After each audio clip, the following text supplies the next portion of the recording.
किराए के मकान में रहने और घर घर पापड़ बेचकर गुजारा करने वाले घनश्याम हेमलानी मिसाल है उन लोगों के लिए जिनकी नीयत 1000-2000 पर भी डोल जाती है। मेहनत के बजाय जो चोरी और लूट करते हैं, जबकि 5 लाख के सोने के गहनों से भरा पर्स रास्ते में मिलने पर घनश्याम ने अपनी नीयत को डगमगाने नहीं दिया।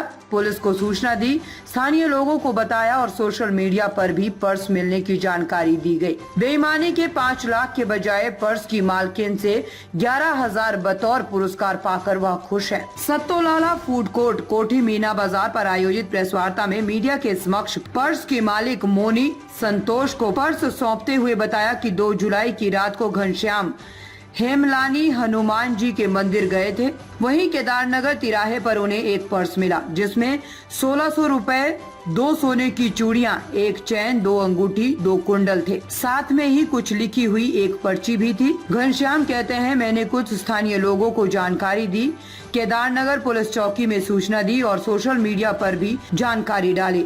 बुधवार की शाम को केदारनगर निवासी मोनी पर्स ढूंढते हुए केदारनगर तिराहे के पास पहुंची। एक पान की दुकान वाले से पूछताछ करने लगी।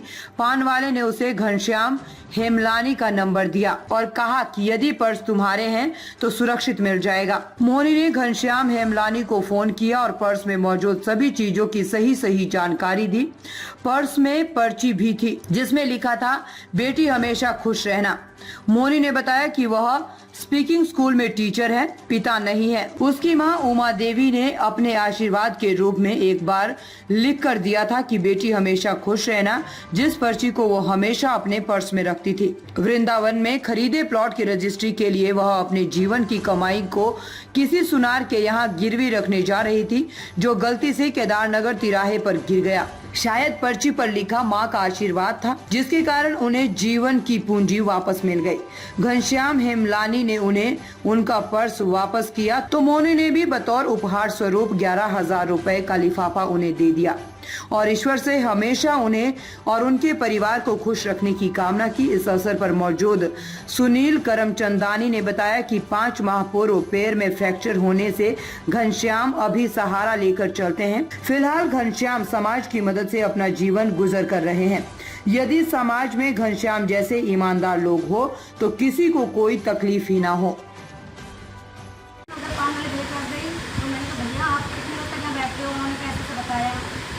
उन्होंने बोला कि क्या बात हो गई। मैंने कहा मेरा कल पर्स गिर गया है।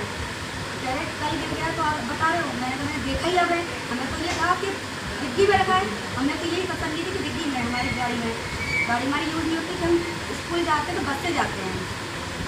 और उसके बाद जब पता चला तो उन्होंने सब कुछ उन्होंने जवाब भी दिया कि पता नहीं ऐसा कुछ बोल रहे थे। फिर मैंने जब मुझको लगा तो परेशान हो रही हूँ तो उन्होंने बोला कि आपको कैसे कलर का पर्स था, क्या था। मैंने तो सारी चीज़ बताई उसमें क्या था। उन्होंने मुझसे सारी बात पूछी, मैंने उन पाने वो बताई। उन्होंने कहा अगर आपको पर्स मिल जाएगा चिंता मत करें, जिसको मिला है वो बहुत अच्छे मतलब समाज सेवी है और जिसके पास गया है अब आपका पर्स सुरक्षित है, लेकिन वो आपसे पूछताछ करेंगे, पुष्टि करेंगे। मैंने कहा हाँ, जब मुझे मेरा सामान खोया तो मुझे पता होगा क्या क्या है सामान है, उस बैग में क्या है। भाई मेरा सामान है मुझे पता होगी और इसलिए मुझे पता है कि मैंने एक चीज़ ऐसे रखी थी कि मैं क्या क्या नंबर दिया भैया का, तो मैंने उसी समय उनके सामने ही मैंने बात की, उधर ही खड़े होती है। क्योंकि मुझे तो ऐसा लगा पर्स क्या जन्नत में गई, वापस मेरा सामान आ गया। उनको ये लग रहा था ना कि ज़िंदगी लौट आई। इतना सामान होता तो पता नहीं मैं क्या करती, पता नहीं चलता मुझे। लेकिन जैसे मैंने वही फ़ोन किया, मैंने इतना देर का वेट नहीं घर जाके करूँ। मैंने मुझे अभी आप नंबर दे दीजिए। उन्होंने कहा मेरा फ़ोन चार्ज नहीं है। मैंने कहा ठीक है भैया, कितनी देर में ये कर लूँ। तो कहते हैं बिल्कुल डैड है, मैं अभी बस चार्ज कर रहा हूँ। उन्होंने सामने वाले सैमसंग का जो शोरूम है उधर से चार्ज करवाए फ़ोन जो भी। तो मैं मतलब घर के बाहर ही रही, बाहर ही गई। फिर मैं 10 मिनट बाद पहुँची। मैंने भैया नंबर दो, नंबर दिया। उनके सामने मैंने भैया से बात करी। भैया ने कहा कि तुम्हें अभी याद आ रहा है। मैंने कहा भैया, उनका भी वही क्वेश्चन भैया का कि अभी याद आ रहा है। तो मैंने कहा भैया ऐसी बात की, सारी सी बात बताई, वही थी। कहते हैं अच्छा। फिर उसके बाद भैया ने मुझसे पूछा क्या क्या सामान था। मैंने बताया कि 2 चूड़ी थी, 2 कहते हैं वो रिंग थी, 1 चेन थी और कहते हैं इयरिंग थे और अमाउंट कितना था। चलो अमाउंट का कोई नहीं, मैंने कहा अमाउंट बताया। तो भैया कह रहे नहीं और भी कुछ होगा। मैं कहा हाँ भैया कागज़ है, मैं रखती हूँ हमेशा पर्स में अपनी मम्मी का कागज़ है। हो सकता है वो आज पर्स इसी वजह से मिला हो, वो मेरी मम्मी की वजह से मिला पर्स, क्या पता वो संभाल के रखा था मैंने, वापस इसीलिए आया हो। तो बस वही कहा, फिर भैया ने कहा ठीक है। तो मैंने भैया मैं अभी आ जाऊँ, आप वहाँ पर हैं मतलब बताइए। तो उन्होंने कहा ठीक है मैं पर्स दे दूँगा, लेकिन मैं सबके सामने ऐसे उजागर करके दूँगा कि ठीक है। लेकिन अगर वो 2 दिन बाद भी लौटा दे तो भी मुझे कोई दिक्कत नहीं थी, क्योंकि मुझे पता है कि जिसके पास ही गया है वो अब सेफ है सामान मेरा। अभी पर्स मिल गया है, कैसा लग रहा है और क्या कुछ कहना चाहेंगे? भैया से कहना चाहूँगी कि भैया जैसे यहाँ पर बहुत कम है, आज के टाइम में बहुत कम है। अगर ऐसे 2-4 भी हो जाएंगे तो भी बहुत बड़ा यहाँ पर अच्छा मैसेज जाएगा सबके लिए, और मैं बहुत खुश हूँ। थैंक यू भैया। आपको भी उनकी मदद करनी चाहिए, हाँ, उन्होंने मैंने सोचा है, इसीलिए मैं कुछ यहाँ पर सोच कर आई हूँ। मतलब मैं तो ये सोच रही थी कि बात ये नहीं है, अगर इतना गोल्ड देखकर जो अच्छा वाला इंसान है ना, उसका भी दिमाग डोल जाएगा। और जो जिस कंडीशन भैया भी हैं, उस हिसाब से उन्होंने ये लौटाया, बहुत बड़ी बात है।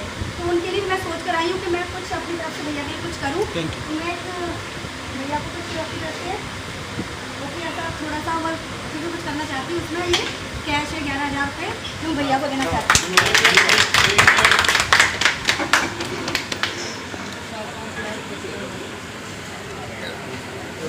मेरे ख्याल से इतने बड़े कीमत की गोल्ड में कुछ नहीं है, बस ये है कि शुक्रिया अदा करने का तरीका है। सम्मान है और मैं आपके सम्मान का बहुत सम्मान करता हूँ। ठीक है। मैंने कहा नहीं, तुमने निकाला था तो दिया था मेरे को। तो उसने कहा नहीं, मैंने कल रखा था डिग्गी में।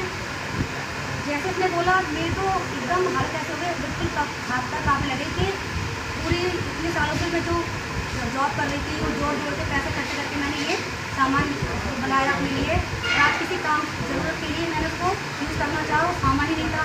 फिर हमने एक बार अपने घर में बैग में देखा, हो सकता है जैसे मुझे पता लगा कि पूरे घर में या बेबी में कहीं फर्क नहीं है, उसके बाद तो मेरी हालत ख़राब।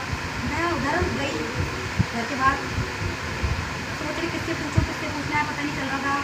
फिर मुझे याद है कि पान वाले भैया जो हैं वो 11 बजे उनकी शॉप खुलती है, और जो वो हैं कहते इधर चाउमीन वगैरह भैया है, पहले मैंने उनसे पूछा चाउमीन वाले भैया से, उन्होंने कहा नहीं मैंने कुछ नहीं देखा।